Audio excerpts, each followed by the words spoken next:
आज वेक्टर्स की हम पढ़ाई पढ़ेंगे, नहीं स्केलर्स और वेक्टर्स क्या होते हैं। हमने लास्ट कंटिन्यूएशन की थी, शुरुआत किया था बहुत ही बेसिक चीज़ों से। तो हम लिखेंगे आज के टॉपिक को, साथ साथ लिखेंगे भी स्केलर्स एंड वेक्टर्स।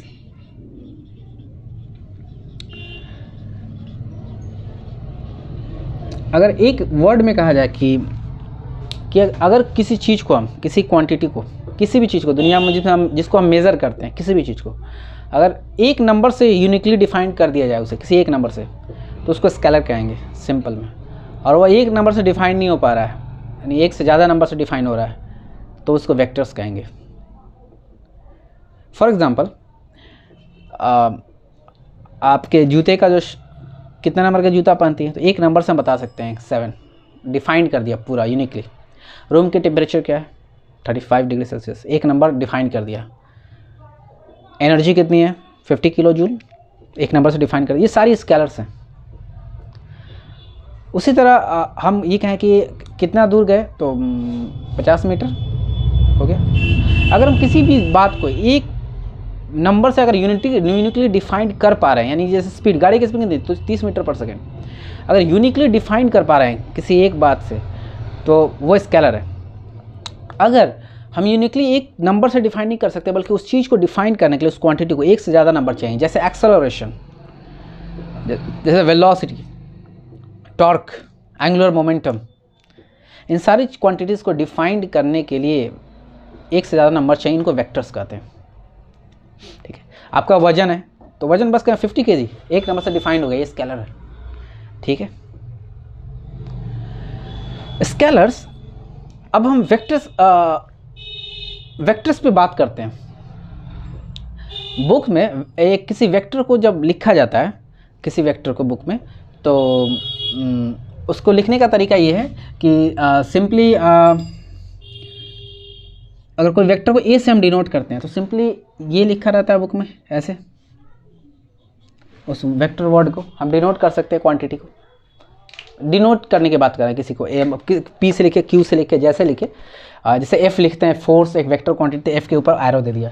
या दूसरा तरीका है जो बुक्स में जनरली तुम पाओगे, जो कन्वेंशन सोसाइटी में चलती आ रही है। ठीक है, दूसरा तरीका यह है कि इसको बोल्ड कर दिया गया और ऐसे बोल्ड कर दिया गया, और ये क्या गया, ये वेक्टर है। ठीक है, ये भी एक तरीका है जो सोसाइटी में मौजूद है। हम इस तरीके को अपनाएंगे, ठीक है, जनरली। ठीक है, क्योंकि ये बोल्ड अब बार बार बोल्ड करना पड़ेगा ना हम, तो ये बुक्स, ये कन्वेंशन हम नहीं इस्तेमाल करेंगे एक्चुअली। एग्री? या पर्सनली अपने बारे में आप कर सकते हैं यहाँ इस्तेमाल। ठीक है, चलिए, तो मैं एक स्पेस लेता हूँ, 3 डायमेंशनल स्पेस। ठीक है, ठीक है, और एक वेक्टर ए लेता हूँ। ठीक है, तो लेट अज्यूम कि there is a 3 dimensional space. तो मैं एक लाइन खींचा, दूसरी लाइन लिया और तीसरी लाइन लिया, तो ये तीनों लाइन आपस में 90 डिग्री एक दूसरे के हैं। और मैं क्लॉकवाइज एक कन्वेंशन लेता हूँ, जिसको कार्टेशियन कोऑर्डिनेट सिस्टम कहते हैं, है ना। तो क्लॉकवाइज लिया, इसको x मान लूँ, इसको y मान लूँ, अगर तो इसको z मान लेता हूँ ऐसे, या मैं इसको x मानता, इसको y मानता, इसको z मानता, है ना, ये z एक्सिस। ठीक है, सिंपली एक कन्वेंशन है। मैंने एक स्पेस लिया, ये स्पेस है, दिस इज सिंपली, मैं यूँ कहूँ कि this is a space, 3 dimensional space, और मैं यहाँ पर हूँ। दिस 3 डायमेंशनल स्पेस, आपको ये एक्चुअली ये ऐसे है, नज़र ऐसे आ रही है, इसलिए मैंने 90 डिग्रीज लिख कर दिया। ठीक है, और मेरा पार्टिकल कहीं भी यहाँ पर है, यहाँ पर है, यहाँ पर एक पार्टिकल है, एक पॉइंट है, एक वेक्टर है हमारी, जिसको हम वेक्टर ए कह रहे हैं। क्या है, क्या कह रहे हैं, वेक्टर ए, एक लोकेशन है, ये ओरिजिन है इसकी, पॉइंट की, यहाँ से। तो यहाँ से ये वेक्टर यहाँ पर है, इस कोऑर्डिनेट सिस्टम में, जिसको हम कार्टेशियन कोऑर्डिनेट सिस्टम भी कहते हैं, क्योंकि हमारी कन्वेंशंस है। कार्टेशियन तो साइंटिस्ट का नाम था, कोऑर्डिनेट का मतलब होता है कोऑर्डिनेशन करना, इनको उसको ढूंढना कहाँ पर है, सिस्टम का मतलब कोई कन्वेंशन है हमारा। ठीक है, ठीक। अब आते हैं, लेट अज्यूम कि ये मेरी वेक्टर है एक, यहाँ पर ये मेरी वेक्टर है एक। ठीक है, this is my vector A. Okay, any doubt, this my vector A. Okay, ठीक, इसको अगर मैं यहाँ से कर दूँ कोई दिक्कत नहीं, this my vector A in A space. ठीक है, यहाँ देखो, आप यहाँ देखिए, छोड़िए, उससे कोई दिक्कत नहीं है, अगर नहीं होगा तो हम उसको नेक्स्ट करेंगे रिकॉर्डिंग। ठीक है, उस पर ध्यान मत दीजिए, ये हमारी वेक्टर्स है। ठीक है, इसको थोड़ा भी हम हटाते हैं। ठीक है, सो नाउ अब हम ये कहें कि इस वेक्टर ए का एक प्रोजेक्शन लेते हैं इस वाई जेड प्लेन में। ये प्लेन होगा ना, y z plane, this is a plane actually 90 degree and y z plane, इस x y plane, sorry y x या एक्स वाई प्लेन में I want taking a projection. एक projection यानी कि इसको प्रोजेक्ट करता हूँ नीचे की तरफ। प्रोजेक्शन का ये मतलब होता है कि लाइट, इसका लिटरली मीनिंग क्या है, हमने रोशनी मारी ऊपर से तो उसका परछाई नीचे बन गया, ये मतलब है, समझ में आ रहा है। तो this is, late assume this is the projection, late assume this is the projection of this is my projection.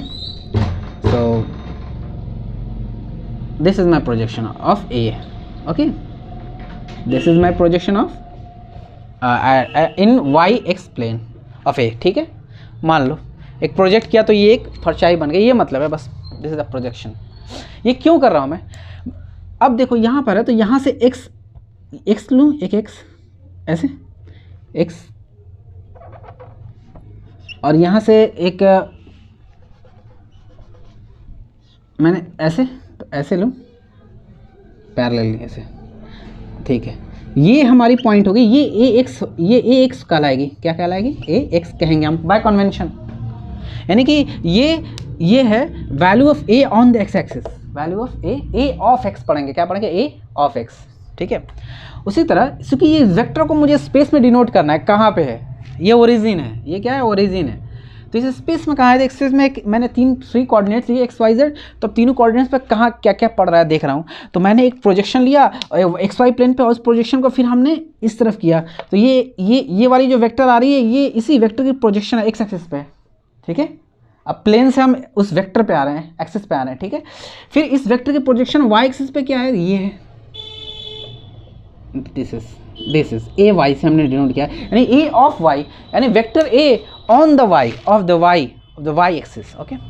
And third let the projection of a on the जी लेते हैं, यानी जेड एक्सिस पे लेते हैं, projection of a on z axis simply.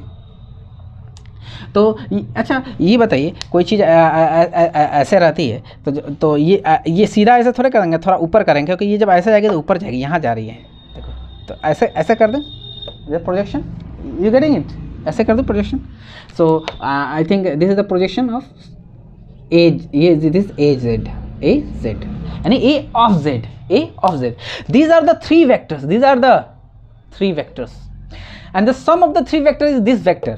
यही मतलब है कि this is vector ax, this vector ay which is az, and this sum of these 3 vectors is this vector a। सीधा सा मतलब ये है। इसका एक और मतलब ये है कि इस वेक्टर को हम तीन नंबर से डिफाइन कर रहे हैं, किससे? x से, ay से, az से, 3 नंबर से डिफाइन कर रहे हैं, ठीक है। मैग्नीट्यूड की बात करें तो इसके 3 नंबर से डिफाइन कर रहे हैं ना, 3 वेक्टर से डिफाइन कर रहे हैं इसको, ठीक है। तो सिंपली हम ये लिख सकते हैं कि this vector a in some books, कुछ किताबों में ऐसे लिखा होगा इसी को कि ax, ay, az, यानी कि ये जो वेक्टर है इन 3 वेक्टर्स से डिफाइंड है, यानी इन 3 वेक्टर्स मिलके इसको वेक्टर को डिफाइन कर रही है, ठीक है। जनरली आप जो सॉल्यूशंस पढ़ेंगे उसमें रिजल्टेंट वेक्टर कहते हैं उसको, सम ऑफ द रिजल्टेंट वेक्टर ऐसे कहते हैं, ठीक है। हम जो एक और कन्वेंशन अपनाएंगे, हम इसको यूज़ नहीं करेंगे, ऐसे नहीं लिखेंगे, थोड़ा सा हम कैसे लिखेंगे? हम लिखेंगे ऐसे, वेक्टर ए इज, चूँकि ये सम ऑफ 3 वेक्टर्स है तो इसको मैं ऐसे लिख दूंगा ax, यानी कि a ऑफ x, इसको a ऑफ x पढ़ेंगे। एक्स एक्सिस की डायरेक्शन में, ये तो मैग्नीट्यूड तो अभी इसको डायरेक्शन भी तो डिफाइन करिए, भी तो एक वेक्टर है तो डायरेक्शन डिफाइन करनी होगी हमें, तो एक्स एक्सिस की डायरेक्शन में है ना। तो यह एक्स में पॉजिटिव एक्स या नेगेटिव एक्स जो भी हो, अभी तो पॉजिटिव एक्स हमें पता है, दिखाई दे रहा है, हम पॉजिटिव ही सिस्टम लिए, पॉजिटिव कोऑर्डिनेट सिस्टम ही हमने लिया है, हम चाहते तो नेगेटिव भी ले सकते थे, लेकिन सिंप्लीफाइड करके हम पढ़ रहे हैं इसलिए।